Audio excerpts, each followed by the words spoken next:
thick, so I'm going to add a little bit of water to it and then re-blend it here.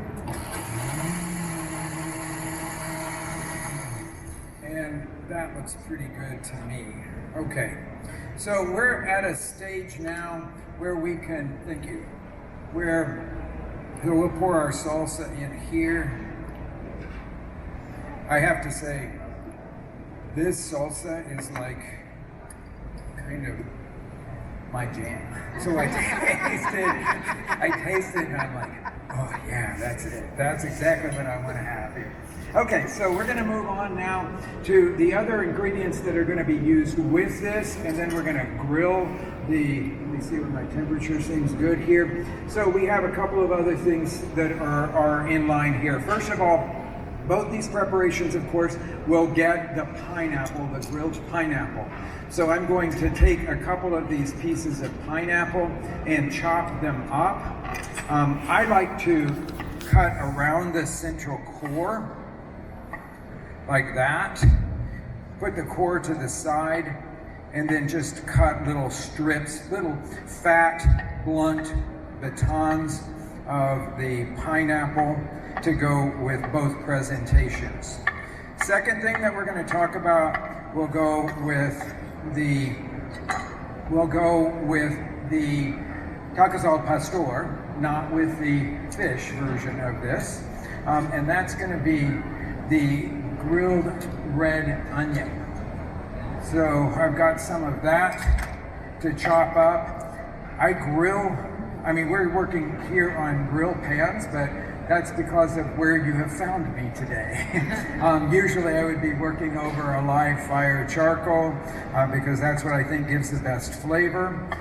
But I'll tell you, in the middle of the winter, there are times when I don't like my grill, and a grill pan is really welcome, actually, in those certain days. So I don't ever turn my nose up at the use of a grill pan because sometimes it sort of saves my life. So then we're going to put that over there. I think I'll just do that much of it for that presentation. And then to go with the presentation of the fish version of this tacos al pastor, I have knob onions. If you haven't worked with knob onions before, I encourage you to look for them. Now, they don't show up in a lot of regular grocery stores. For those, you might have to go to a Mexican grocery store, but they're widely available in the United States. So when you find them, you want the ones that have about 3/4 to a 1-inch knob. If they go all the way up to a 2 or 3-inch knob, you will find that they're hard to work with. They're going to take a long time to cook that knob all the way through. So I always recommend to look for ones that have about a 1-inch knob. And that's why they're called knob onions, because these, if you left them in the ground, would just become regular white onions. They would grow to become regular white onions.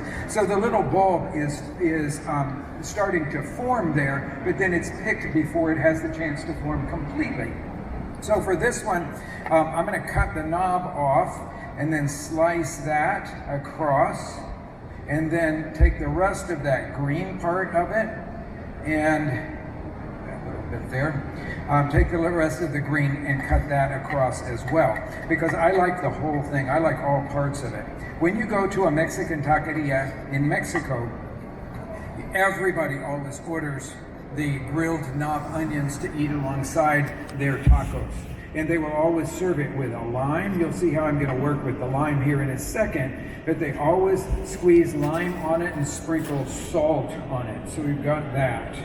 Now this, for the fish version of this, I've got my fish marinated with the traditional tacos al pastor marinade. I can create a little salsa, actually. I would like to do that in this. You know what, I'm going to do it. I'm just going to do it on this little sheet pan here. I can create a little salsa out of the grilled knob onions and the pineapple. To that, I'm going to add just a pinch of salt, make it seasoned nicely, and then mix those two things together. On the side, I'm going to serve this with a Napa cabbage slaw, if you will. Basically, it's just very thinly sliced Napa cabbage, and I'm going to season that with fresh squeezed lime juice. So I've got my Mexican lime juicer here.